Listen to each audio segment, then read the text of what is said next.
Soft drinks पीते हैं, मैंने सुना है कि उनकी कॉम्पोजिशन जिस तरह से होती है उसमें कुछ ऐसी चीज़ें ऐड हुई होती हैं जो आपकी बोन्स में से कैल्शियम को एब्जॉर्ब करती हैं। इस पे कितनी सच्चाई है, और अगर ये ऐसे है तो फिर ये कितना नुकसानदेह है?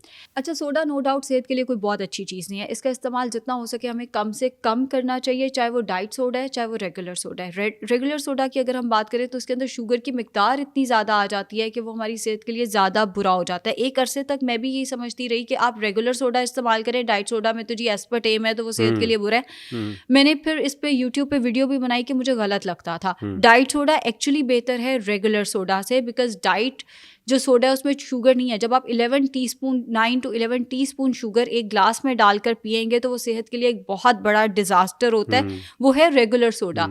अब अगर हम बात करें कि क्या डाइट सोडा अच्छा है, तो वो भी बुरा है। जब हम इसको पीते हैं तो एकदम हमारी बॉडी के अंदर से कैल्शियम आता है उसको एसिडिक नेचर को उसके अल्कलाइन करने के लिए, जो कि ज़ाहिर है फिर कैल्शियम की कमी की बड़ी वजह बन जाता है। डेफिनेटली वो यंगस्टर्स जो सोडा का इस्तेमाल ज़रूरत से ज़्यादा करते हैं, उनको गोडे गिट्टों का मसला भी कहीं ना कहीं ज़्यादा आ रहा होता है। लेकिन अगर आप सोडा का इस्तेमाल नहीं रोक सकते, बहुत सारे लोग नहीं रोक सकते भाई, अगर हम यहाँ बैठ के कहें जी सोडा का इस्तेमाल छोड़ दें, लोगों ने हंसना है हम पे कि भाई हमसे तो नहीं छोड़ा जाता। एक दफ़ा आई एम सॉरी, ये बात शायद पता नहीं बताने वाली भी है कि नहीं, एक दफ़ा मैंने एक पेशेंट को कहा कि आपने बियर का इस्तेमाल छोड़ना है, तो वो अगली दफ़ा आते हुए ना बियर का कैन ही ले आया मेरे लिए। उसने कहा एक दफ़ा पी के देखें छोड़ी जाती है कि नहीं छोड़ी। अल्लाह माफ़ करे, देखें जरा, अल्लाह माफ़ करे। बहरहाल तो सोडास की भी लोगों को इसी तरह से एडिक्शन हुई होती है। अगर आप सोडा को हिम्मत से कम करना चाहें, जैसे आप सिगरेट को कम करते हैं, इसी तरह आप सोडा को भी कम कर सकते हैं। पहला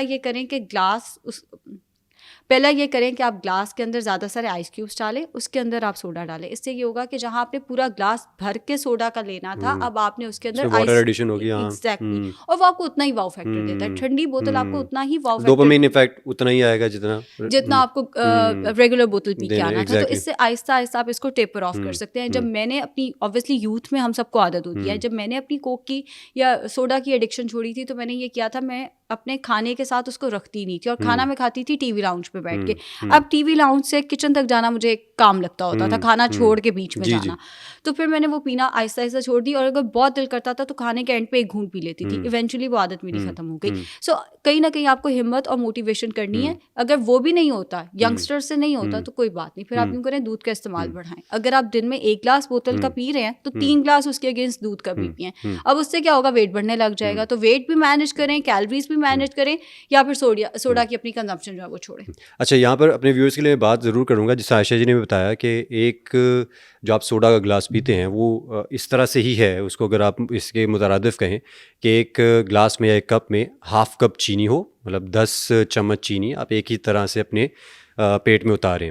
अब लोग कई बार ये एतराज़ भी करते हैं कि जी प्रीच करना आसान है, कहना नसीहत करना आसान है, लेकिन ख़ुद भी करके दिखाएं। तो सिर्फ व्यूअर्स की इन्फॉर्मेशन के लिए मैं बता रहा हूँ, जस्ट टू मोटिवेट जो भी सुन रहा है इसको, कि मैं ख़ुद तकरीबन 10 साल मैं भी इसी सोडा का एडिक्ट भी रहा, और रात को भी 4 से 5, 6 से 7 कैंस पी रहा हूँ, दिन में भी इसी तरह पी रहा हूँ। हाफ लीटर हो गया। यूनिवर्सिटी में तो हजम ही नहीं ना होता, हजम नहीं होता था, कुछ भी खा रहे हैं तो लंच में भी, और खाई जा रहे हैं, पिए जा रहे हैं इस तरह की सॉफ्ट ड्रिंक्स। तो जब मैंने एक चीज़, बल्कि आयशा जी से भी उसकी पूछूंगा ओपिनियन क्या उसका, मैंने सुना कि इतनी चीनी जब आपके पेट में जाती है तो जो नेचुरल रिस्पांस होता है आपकी बॉडी का, वो बॉडी चाहती है कि उसको बाहर फेंके उस चीनी को, आपको वॉमिट आनी चाहिए इतनी चीनी के साथ। लेकिन उस सोडा में ऐड किया होता है फॉस्फोरिक एसिड, ऐसे ही है, वो उस को न्यूट्रलाइज करता है और वो आपके पेट में ही रह जाती है। तो जब मैंने ये सुना, आप सेल्फ अवेयरनेस जितना करेंगे उतना आप इससे बचेंगे। तो आयशा जी ये भी इस तरह ही है कि फॉस्फोरिक एसिड का इसमें इफेक्ट होता है? इतनी चीनी आप पानी में कभी घोल के पीने की कोशिश कीजिएगा। 11 teaspoon, almost 11 teaspoon, minimum 7 teaspoon से 11 टीस्पून एक ग्लास सोडा के अंदर होती है। अगर आप यही चीनी बगैर किसी फ्लेवर के घोल कर पिएंगे, आपको वाकई वॉमिट हो जाएगी। वॉमिट नहीं भी होगी तो आपकी तबीयत अजीब होगी, और आप पूरा एक ग्लास पी भी नहीं सकते। सोडा तो हम हाफ लीटर इकट्ठे आराम से पी जाते हैं, हमें कुछ भी नहीं होता। वो इसीलिए होता है कि फिर उसको न्यूट्रलाइज किया होता है।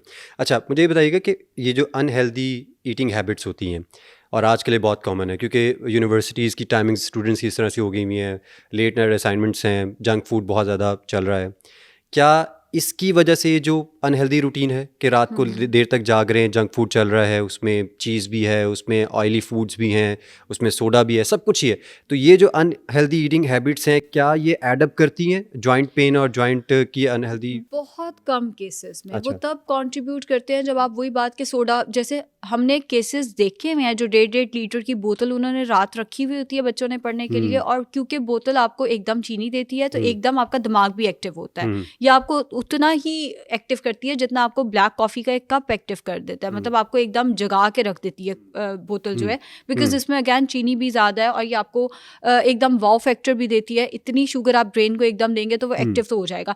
तो वो वहाँ पे जहाँ आप 1.5 लीटर की बोतल या हाफ लीटर की बोतल लेट नाइट पी रहे हैं, वहाँ पे ये जॉइंट पेन की वजह बन सकती है यंगस्टर्स में। बड़ों में ये इसलिए वजह बन सकती है कि जब आप लेट नाइट खा रहे हैं तो आपका वेट बढ़ रहा है, आपका जितना वेट बढ़ रहा है आपके घोड़े गिट्टों के मसले उतने ज़्यादा जो है वो बढ़े, आपके घुटनों के मसले, आपके जॉइंट्स के मसले उतने ज़्यादा बढ़ रहे हैं, या आपका यूरिक एसिड उतना ज़्यादा बढ़ रहा है जिसकी वजह से आपके जॉइंट के इश्यूज बढ़ रहे हैं।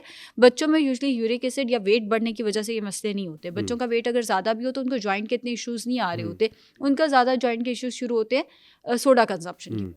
अच्छा, एक तो दूध हो गया, कैल्शियम के आप ये जो सप्लीमेंटेशन होती है, कैल्शियम टैबलेट्स जो होती हैं वो लोग खाते हैं उसके लिए। मुझे बताइएगा कि ये जो ड्राई फ्रूट्स में खजूर की बात होती है, खजूर हो गया, काजू हो गया, इंजीर ज़िक्र किया जाता है, क्या इस तरह के ड्राई फ्रूट जो हैं वो जॉइंट हेल्थ के लिए अच्छे हैं? क्या वो मोबिलिटी को इम्प्रूव करने में मदद देते हैं? एक होते हैं ड्राई फ्रूट्स जैसे इंजीर और जैसे खजूर हो गए, अच्छा। उनमें आयरन ज़्यादा है तो वो आपके खून के लिए अच्छे हैं। एक होते हैं नट्स जैसे काजू हो गया जिसका आपने बीच में नाम लिया, जी जी। जो नट्स हैं जिसमें बादाम, काजू, पिस्ता, अखरोट, चिलगोज़े, मूंगफली, ब्रेजिल नट्स, ये सारा कुछ आ जाता है। इनका इस्तेमाल जॉइंट्स के लिए बहुत अच्छा है बिकॉज इनमें ओमेगा 3 भी है, आपकी हार्ट हेल्थ के लिए भी अच्छा है, इनके अंदर जो कैल्शियम है वो आपके जॉइंट की ओवरऑल हेल्थ के लिए बहुत अच्छा है, हेल्दी फैट का ये बहुत अच्छा सोर्स है। तो नट्स का इस्तेमाल ज़रूर रखें मॉडरेशन के अंदर। कई लोग यही खा खा के कोलेस्ट्रॉल बढ़ा लेते हैं, इतना ज़्यादा खाते हैं ये कि उनका जो कोलेस्ट्रॉल है वो ज़्यादा आने लग जाता है, बेसिकली ट्राइग्लिसराइड्स जो है उनके वो बढ़ना शुरू हो जाते हैं, डिस्लिपिडीमिया शुरू हो जाता है। कई लोग ये नट्स ही इतना ज़्यादा खाते हैं उनका वेट गेन शुरू हो जाता है। वो काम से ब्रेक हुई है एक मुट्ठी नट्स की खा ली, फिर काम से ब्रेक हुई है एक मुट्ठी, हर चीज़ मॉडरेशन में खाएंगे तो वो आपको फ़ायदा देगी। नट्स जॉइंट पेन के लिए अच्छे हैं। Handful of nuts, maximum 2 into handful, यानी 2 मुट्ठियों में जितने नट्स आते हैं उतने इस्तेमाल करें मैक्सिमम, इससे ज़्यादा इस्तेमाल ना करें। हेल्दी फैट भी एक मॉडरेशन में इस्तेमाल किया जाए तो अच्छा। अच्छा आयशा जी, आप क्योंकि आपका एक बहुत ही ब्राइट करियर है माशाल्लाह से, मुझे बताइएगा कि कोई ऐसा क्लाइंट आप शेयर करना चाहें मेरे व्यूअर्स के साथ जहाँ पर आपने ऐसा हैंडल किया हो क्लाइंट को जिसका जॉइंट पेन का बहुत डीप कनेक्शन था उसकी डाइट के साथ? बहुत सारे, कोई एक बहुत ऐसा केस जो आप शेयर करना 2 चाहें? केसेस में शेयर कर सकती हूँ। एक मेरे पास जब पेशेंट आई थी उनका वेट था 119, और जब वो आई तो उनको उनकी बेटी और उनकी बहू ने पकड़ा हुआ था, लिटरली ऐसे बैठी हुई थी तो ऐसे उठा के उनको मेरे कमरे तक लेकर आए गए। फिर कंसल्टेशन हुई तो पता चला कि डॉक्टर ने नी रिप्लेसमेंट सजेस्ट किया, बट कहा कि पहले वजन कम करके आओ।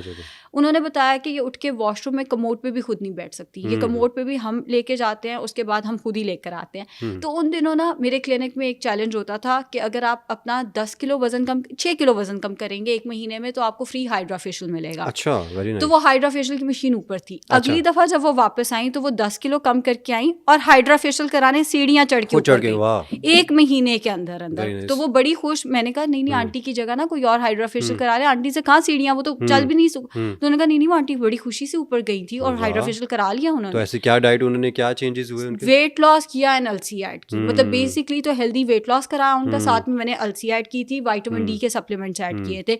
सो ये एक केस है। दूसरा, हमारे अपने ही क्लिनिक में हमारे जो मैनेजर है उनकी वालदा को भी नी रिप्लेसमेंट डॉक्टर ने सजेस्ट की हुई थी।